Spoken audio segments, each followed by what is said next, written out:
All right, what's going on? Back today with a couple questions. First question we got. Submitted a bunch of emails to events and can't seem to get booked.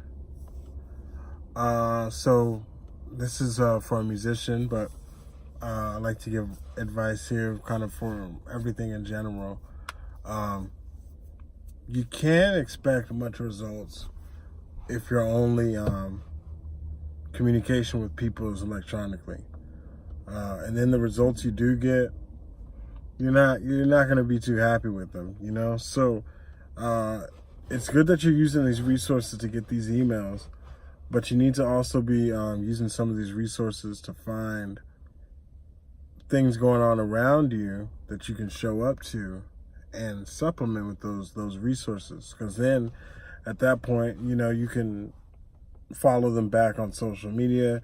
You can send a follow-up email, and that's going to get you a lot more results than blasting a bunch of emails and expecting people to just check out your work and be so fascinated that they have a call to action to book you. It doesn't really work that way.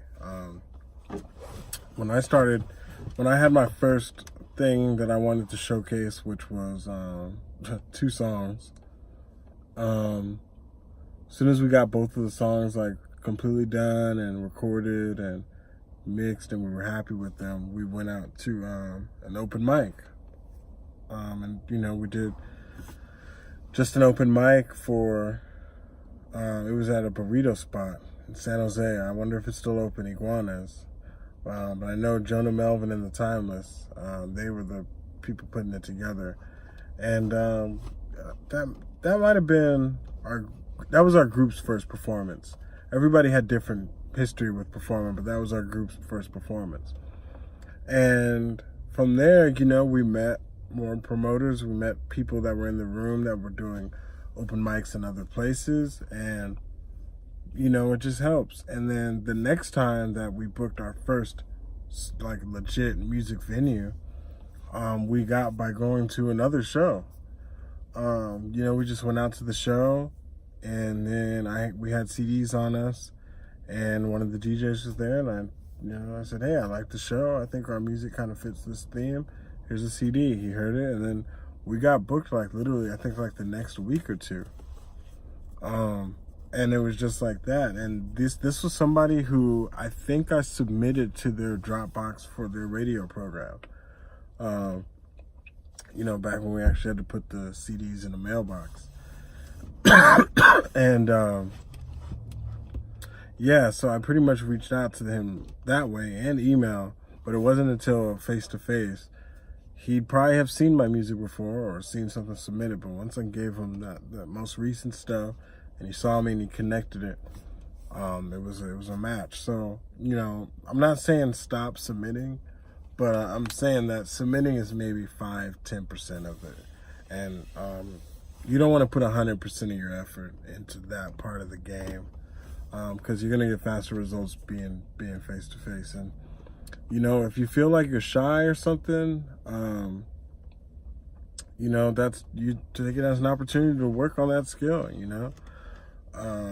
It definitely helps to get your feet wet, you know. Don't just go there and start talking about yourself, but stay and check out the vibe and meet people around. And that way you may even just get introduced to the right person and just tell people what you do. And that's really all it is. And from that way, you know, it's just about getting out and meeting people and doing the face-to-face work.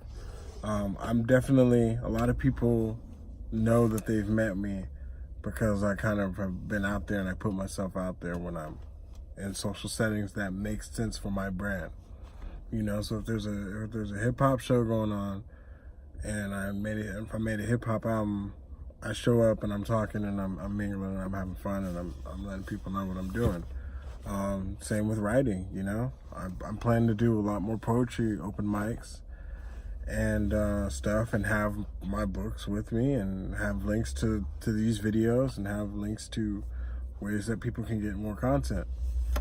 And then collaborating with other people off of that. So definitely don't underestimate the face value a component of things today. I know we've got social media and smartphones and all that, but it's almost like even more so is the time to be a little bit, if you're good at face-to-face interactions, you're a little bit more rare now than it was. It used to be that everybody was really good, but now it's like there's maybe like 3 or 4 good people in the room that are there for a reason, that you know, have things to talk about, relating to it. Yeah, whether they want to get involved business-wise or not, they just might have something to say, you know? All right, question number 2. How does one keep a consistent posting schedule? This person has a YouTube channel, and they do videos for YouTube, and they're finding that their content takes so long for them to create that they are sporadically dropping content. And I totally see that. It seems to be a productivity problem. Not saying that you're not putting productivity into your videos, and that's great, because that's going to push it forward, but you may want to, unless it's like a current thing, the only way that you can outsource like quick current material is to hire more people.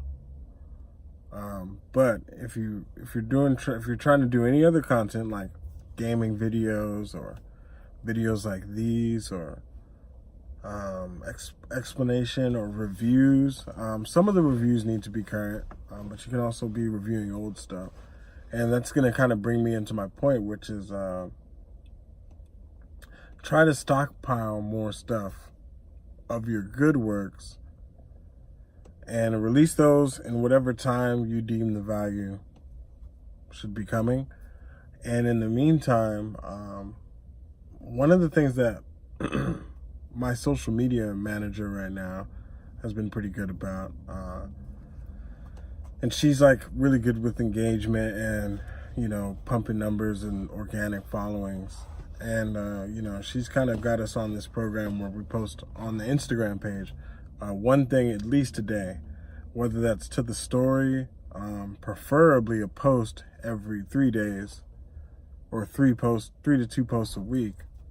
But definitely something every day that's keeping you relevant. Whether that's behind the scenes, whether that's a video of us test shooting, whether it's us having a conference, or just snapping a picture of the cup of coffee, or what we ate, or if we were able to hang out, or if you attended a different event. That's good. Those are great ways to cross promote. You know, so definitely just finding different things of the art to post every day makes you more of a personality. Because yeah, you may create great videos but if they're coming out once every other month or something, or sometimes hell, you're only dropping maybe 4 or 3 a year. And even though they're great videos, you're just not gonna, in today's age, you're not gonna stay a character in people's day-to-day. And that's where people are building influence at, is by being a character.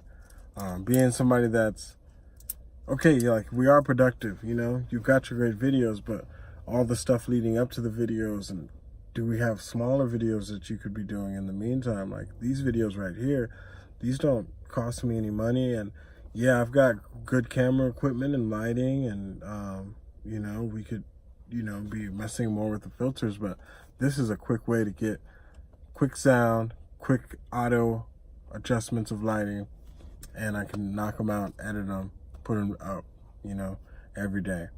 And then over time, you guys can get more of the premium looking stuff, but those are released kind of in a schedule that makes sense for how much time it puts in, you know. But in the meantime, you could be, you know, still taking pictures of all the other things that makes your life interesting. So what you're eating, where you're at, where you hang out, even if you're just like at your computer most of your life, or, you know, most of your days are spent at your computer because maybe you work in an industry that's with the computer. Put some art around your desk then, you know, and start to do like quirky little goofy things with different things around your desk, you know. You could be doing live streaming, voice things like this, picture-in-picture reviews, reaction videos.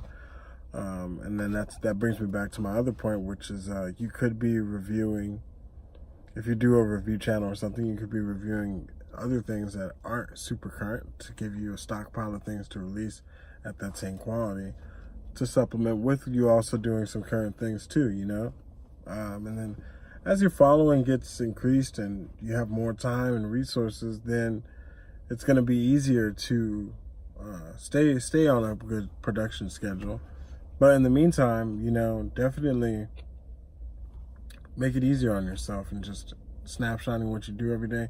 That will keep you relevant. That'll keep you in the story. I can't tell you how many people they're like, oh man, you're so busy. Just because I post often about everything. And it gives off this sense that like I'm always busy, but I'm like, actually, man, I'm trying to speed things up. But I guess it looks cool that I do have always something to show. And that, I mean, I am working, I am busy, but it's definitely more that I have a busy posting pattern more than an actual super busy life. You know, I do have a little bit of downtime, and you know, editing and stuff and coming up and writing and doing all this different thing does take time, but it's not like I'm like stretched or every day that I post, I did the thing the same day. You know what I mean? I mean, that's what going live is for now. Then you can know, like, boom, we got a direct dialogue right now. That's what going live is for, and, you know, writing a couple trending topics, but for the most part, just stay consistent with something.